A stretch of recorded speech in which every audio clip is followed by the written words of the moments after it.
설립신부님이 말씀하신 것처럼 기도는 멈추어서는 안 됩니다. 우리가 이걸 머리로는 알아요. 머리로는 아는데 실제 생활에서 이렇게 하라고 그랬는데 그렇게 되기가 쉽죠. 그러나 실망하지 않고 계속해서 연습한다면 몸에 익게 됩니다. 그렇게 되면 내가 지금 기도하고 있구나, 그렇게 생각하게 되죠. 그러나 실생활에서 우리가 생각하는 기도를 멈추지 않고 한다는 것은 사실상 불가능합니다. 그러나 설립신부님께서 말씀하시는 기도란 우리가 통상적으로 생각하는 기도와는 다른 거죠.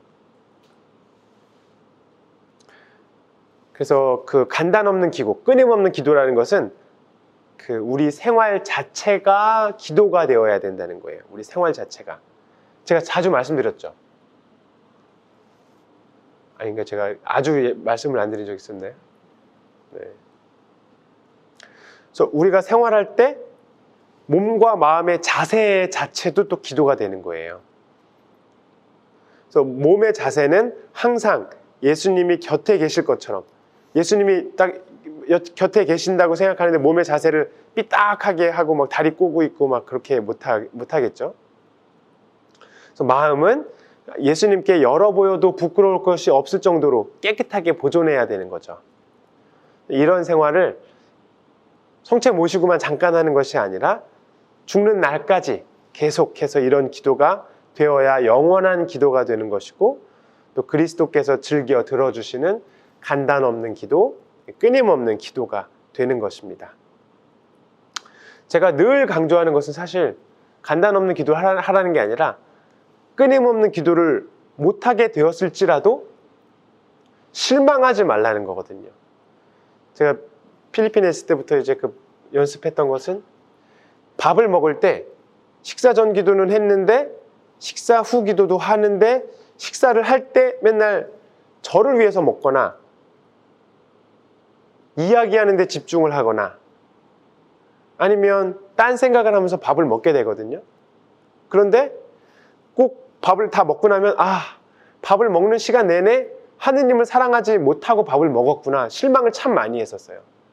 3년 내내 그게 잘 안 됐는데 이제 아프고 나서부터 또 연습을 또 다시 시작했을 때 어느 순간 밥을 먹으면서 내가 지금 밥을 하느님을 위해서 먹고 있구나라는 것을 몇 번씩, 그냥 가끔씩 이렇게 생각이 나게 되는 것 같아요.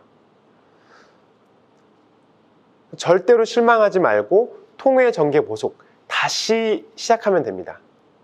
초보자에 있어서 떨어질 적마다 진심으로 통회, 정계, 보속, 그러면 노력 플러스 통회는 열심이다. 이 열심이 정말 열심이요, 그 외의 것은 열심이 아니거나 혹은 그 부분이다. 이 열심이 끝까지 항구하는 것이요, 이 열심이 간단함이 없는, 끊임이 없는 영속적인 기도다라고 이렇게 설립신부님이 말씀하셨어요. 초보자들은 떨어질 수밖에 없어요. 밥 먹을 때마다 어떻게 이게 맛있고 다른 사람들이랑 얘기하거나 딴 생각을 하면서 먹게 되죠. 그러나 그러지 않으려고 계속 노력을 하게 되면 노력 플러스 통회, 밥을 먹고 나서 예수님 잘못했습니다. 오늘 또 이 밥을 당신을 위해서 먹지 않았고 저를 위해서 먹었습니다. 잘못했습니다. 라고 통회하면은 다음 끼 때는 또 다시 또 전쟁을 그러니까 전쟁은 아니고 투쟁을 시작하는 거죠. 내가 저녁을 먹을 때는 반드시 하느님을 위해서 먹으리라 라는 결사항쟁을 가지고서 저녁을 먹게 되는 거예요. 근데 또 저녁을 먹을 때 또 딴 생각을 하면서 먹고 또 얘기를 하는데 또 빠졌어. 그러면 내일 아침에는 반드시 제가 이렇게 결사항쟁을 하게 되면 결국은 하느님께서 주신다는 거예요. 알았다, 네가 그렇게 열심히 밥을 먹으면서 나를 생각하고 싶으니 내가 너에게 밥을 먹을 때 하느님을, 나를 사랑하면서 먹을 수 있는 은총을 주겠다. 그래서 딱 떨어지는 은총을 주시겠습니까? 안 주시겠습니까? 주시죠. 네. 그렇다고 제가 늘 밥 먹을 때마다 하느님을 사랑하는 마음을 밥 먹는 기간 내내 그렇게 할 수 있는 건 아니고요. 가끔씩 밥을 먹을 때 내가 하느님을 위해서 먹고 있구나. 잡담을 하다가도 내가 지금 잡담으로 빠져나가고 있구나. 내가 지금 정말로 중요하신 하느님을 놓치고 있구나라는 것을 인지하고 있는 게 중요한 것 같아요. 그래서 우리는 대월 생활을 하기 위해서 매일매일 수없이 연습을 하고 있죠. 내 뜻을 포기하고자, 그리고 하느님께서 가르쳐 주신 것만 노력하고자, 또한 하느님께서 좋아하시는 것만 행하고자 매일매일 노력합니다. 그러나 그게 잘 안 되죠. 해도 잘 안 됩니다. 초보자는 넘어지고 일어나고 넘어지고 일어나고를 계속 반복하게 되는 것 같아요. 그러나 어떠한 일이 있어도 포기하면 안 됩니다. 포기하지 않고 낙심하지 않는 것이 하느님께서 진정으로 바라는 것입니다. 잘 안 되는 것이 섭리인 것 같아요. 잘 안 되는 것이 섭리입니다. 실패와 고뇌의 순간에 그 주님께서 도와주실 때, 나는 왜 밥 먹을 때마다 하느님을 사랑하면서 먹지 못하게 되지? 실패와 고난의 순간에 주님께서 도와주실 때 우리는 우리 힘으로 살 수 없고, 우리 힘으로 모든 것을 할 수 없고 주님의 은총으로 일이 이루어지는 것을 확신하게 되죠. 그래서 하느님께서는 우리의 이 비틀거리는 거, 우리가 처음부터 잘하는 것을 바라시는 것이 아니라 우리의 비틀거리는 것을 인내하시면서 이렇게 지켜봐 주시는 것 같아요. 그리고 당신의 때, 우리가 원하는 때가 아니라 하느님께서 원하는 때에 딱 개입을 하시는 것 같아요. 그러므로 우리는 그 끝까지 열심히 해야 됩니다. 얼마나 열심히 해야 될까요? 노력 플러스 통회가 열심이라고 그랬어요. 노력 더하기 통회가 열심이다.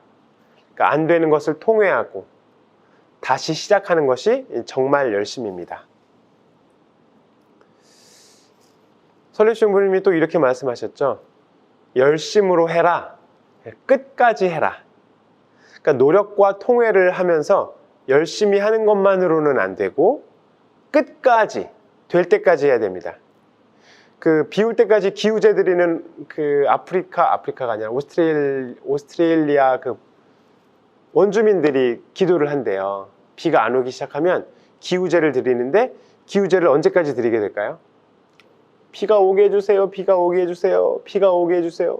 비가 오게 해주세요. 기도를 매일 하는데 안 들어. 근데 결국은 들어주시겠죠? 왜냐하면 비는 올 테니까. 그래서 비가 올 때까지 기도하는 거예요.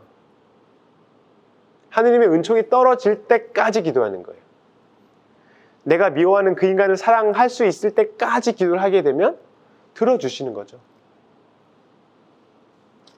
여기서 물론 믿음이 가장 필요한 것 같아요.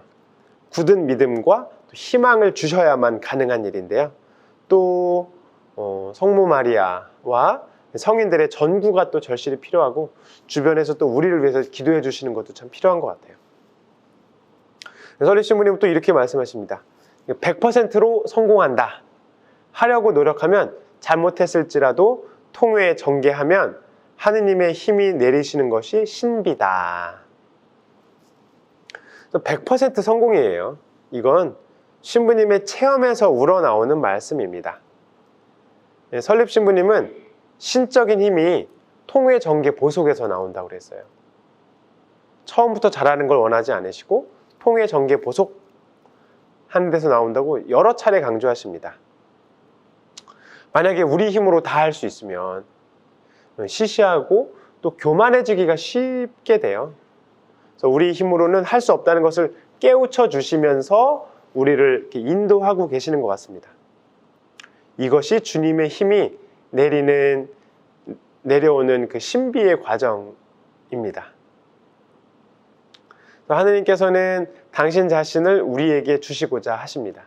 하느님은 당신 자신, 그 영원한 무궁무진한 그 은총을 우리에게 주시고자 하는데 우리는 실천하고 노력하면서 통회, 보속, 전개만 하면 됩니다. 라고 설립 신부님께서 말씀하셨습니다. 대월 3칙은 나는 아버지 좋아하시는 바를 항상 해드리는 것입니다. 대월 1칙은 자작대로 하지 않는 것, 내 마음대로 하지 않는 것. 2칙은 하느님께서 가르쳐 주신 것만 하는 것. 3칙은 하느님 좋아하시는 것만 하는 것. 이렇게 하느님 뜻대로 해야 되는데 하느님께서는 열심히 기도하는 것을 안 들어주시는 것이 없습니다. 내가 불을 놓으려 왔으니 타는 것밖에 바랄 것이 무엇이냐 하셨으니 이는 우리가 하느님께 바치는 수도 생활이 불에 타야 한다는 것입니다. 이렇게 하느님은 형식적인 것을 원하지 않으시고 마음을 원하십니다. 우리가 기도할 때는 태우는 기도가 백발백중이니 이 모든 것은 하느님의 영광대로 되어지기를 기도함이니 이 기도보다 더 좋은 것은 없습니다. 이는 화살기구에 비할 것이 아니니 전격적인 기도입니다. 이렇게 하느님 좋아하시는 것만 하면 됩니다. 예, 설립신부님이 말씀하셨거든요. 여러분들 그 효자 효녀세요? 저도 효자는 아닌 것 같습니다. 효자들의 특징이 뭘까요?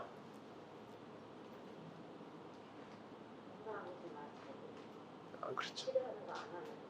네, 그렇죠. 어머니 아버지가 네네. 근데 어머니 아버지가 그 무엇을 좋아하는지 잘 아는 사람, 그리고 그 무엇을 좋아하는지 알고 그것을 그대로 해드리는 사람이 효자인 것 같아요. 제가 음식을 못해가지고 부모님께서 좋아하시는 음식을 잘 대접해드렸으면 좋겠는데 하느님 아버지께서 제일 좋아하는 음식이 뭘까요? 하느님께서 좋아하시는 음식이 뭘까? 물론 이 음식은 정말로 우리가 먹는 음식은 아니겠죠? 하느님께서 제일 좋아하시는 음식은 희생이에요. 희생. 우리 설립신부님 영혼의 빛 그 용어 해설편에 보면 영광의 기도 혹시 들어보셨어요? 영광의 기도? 제가 강조해 본 적은 한 번도 없었던 것 같은데 영광의 기도라는 게 있어요. 이 말의 뜻은 그 희생에 따르는 기구, 희생에 따르는 기도, 그러니까 생활화한 기도를 바침으로써 하느님께 참된 영광을 드리는 것. 그러니까 생활화된 기도. 근데 그것이 이제 그 희생에 따른 기도예요. 그러니까 희생을 하는 기도가 영광의 기도거든요. 그래서 우리의 희생은 곧 하느님께서 즐겨 흠양하시는 음식이 된다는 것을 묵상해서 어려운 수도 생활을 잘 참아받음으로써 하느님께 영광되는 기도를 바치기를 힘쓰는 것입니다. 라는 게 영광의 기도예요. 그러니까 하느님께서 제일 좋아하는 것은 우리의 희생이에요. 여러분들은 희생 집안에서 잘 하고 계세요?